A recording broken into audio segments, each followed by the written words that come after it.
Okay, hi everyone. This is my presentation on a brief history of the Siddi people in India and two famous / individual ancient and modern figures. So who are the Siddi people?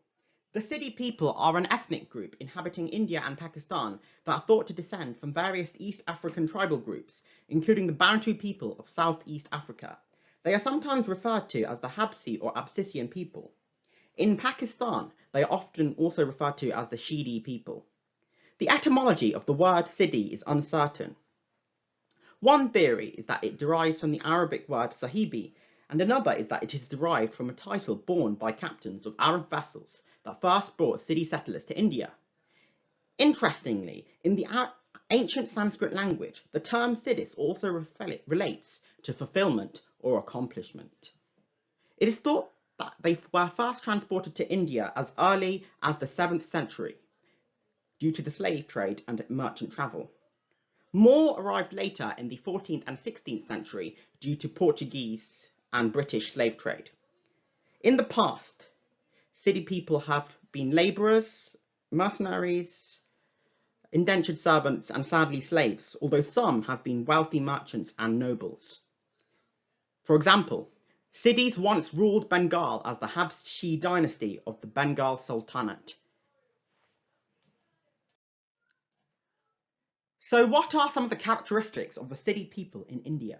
Siddi people have African traits, but can also appear Indian due to intermarriage over the years. Most live in Gujarat or Karnataka, and there are five places in India where they're most commonly found, those being Gujarat and Karnataka, as previously mentioned, and others including Hyderabad, Telangana, and Maharashtra. During the British occupation of India, due to British soldiers marrying locals, some individuals also have Anglo-African / Anglo-Indian heritage. Early Siddi settlers are thought to have been Muslims. However, today, Siddis practice a variety of religions ranging from Islam, Hinduism, Zoroastrianism, and tribal beliefs.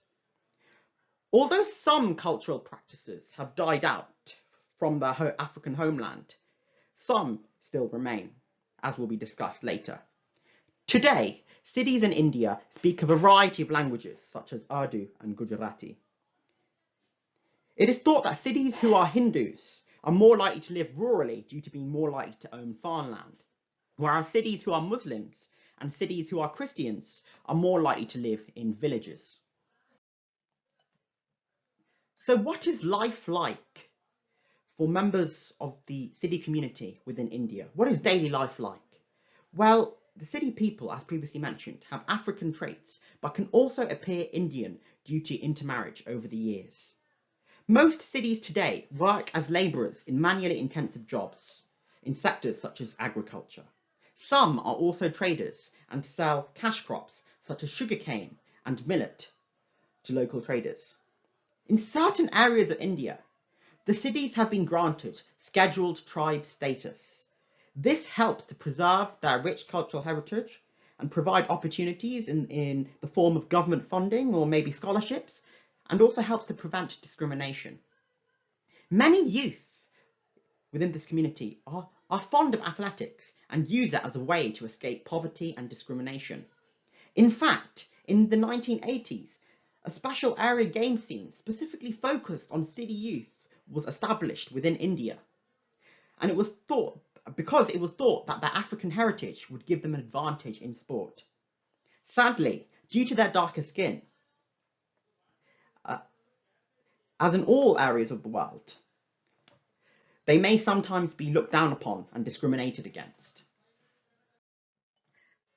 As previously mentioned, there are 5 different places where the Siddi community, or members of the Siddi community, are most commonly found: Gujarat, Karnataka, Hyderabad, Telangana, and Maharashtra. Although there is a shared heritage between them all, due to where they have lived, the cultural practices differ between certain areas, with some practices more likely to be performed in comparison to others. Also, over time, local culture or history would also have been formed. For example, cities living in Gujarat are more commonly known for Goma in music, which is thought to have been derived from Ngoma drumming, which is a traditional dance form of the Bantu people inhabiting Central, East, and Southern Africa. Goma music is thought to have had a cultural significance historically, because it is thought that the saints of the city's people were reflected within the dances. Not much information could be found on members of the Siddi community living in Telangana or Maharashtra.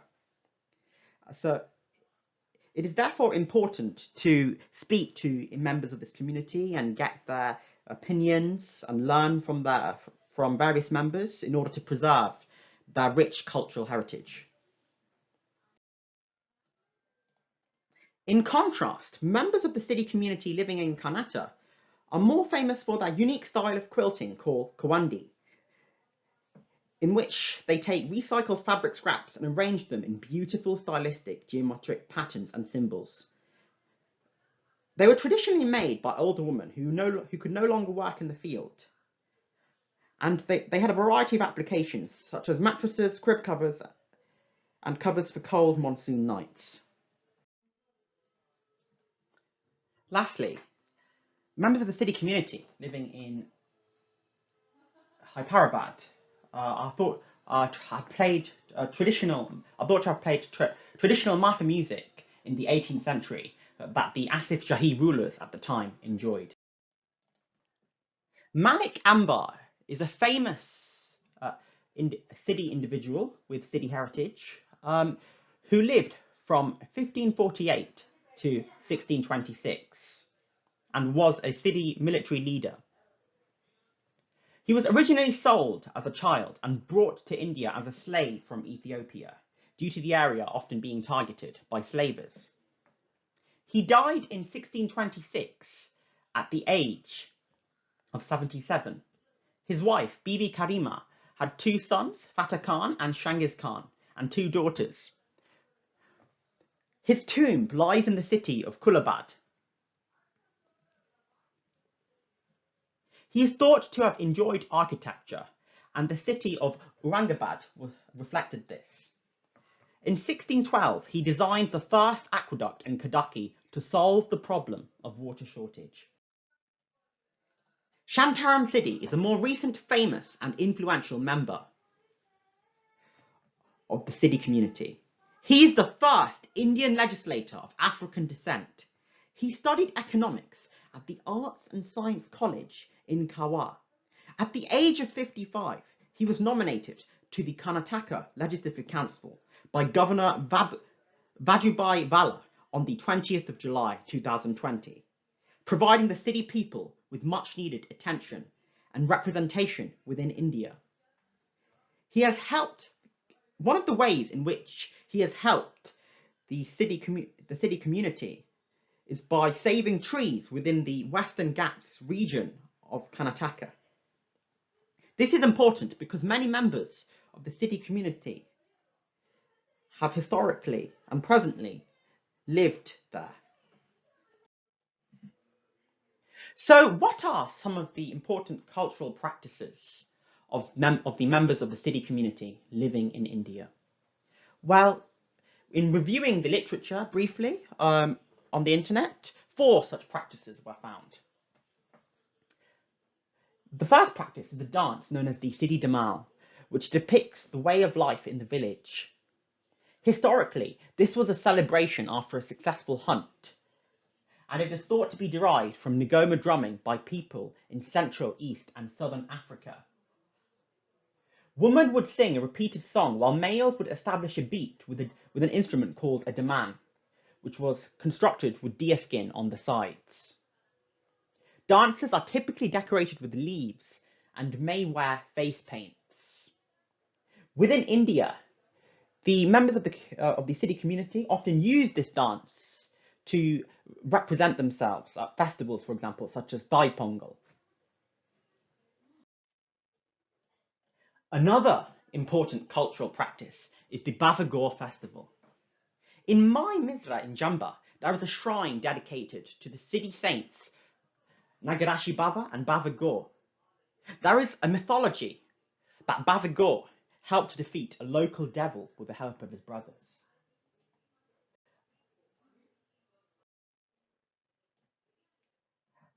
The third practice is the Siddi Nash festival.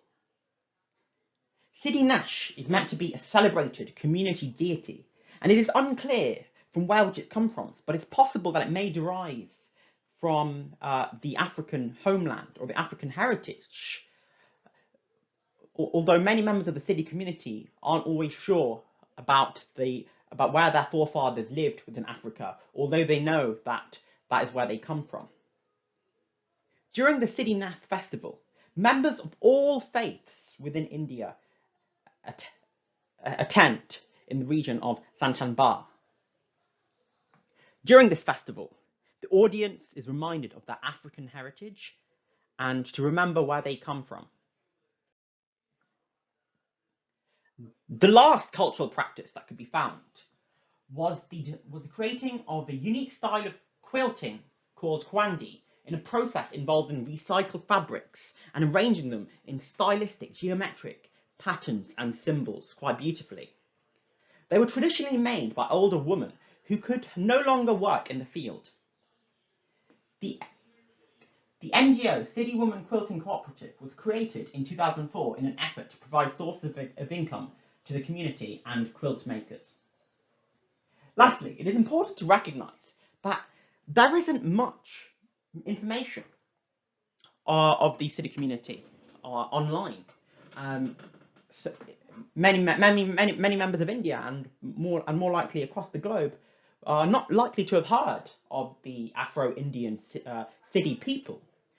So this further emphasises the importance of making sure that they're represented and have chances to integrate and have opportunities within the community of India.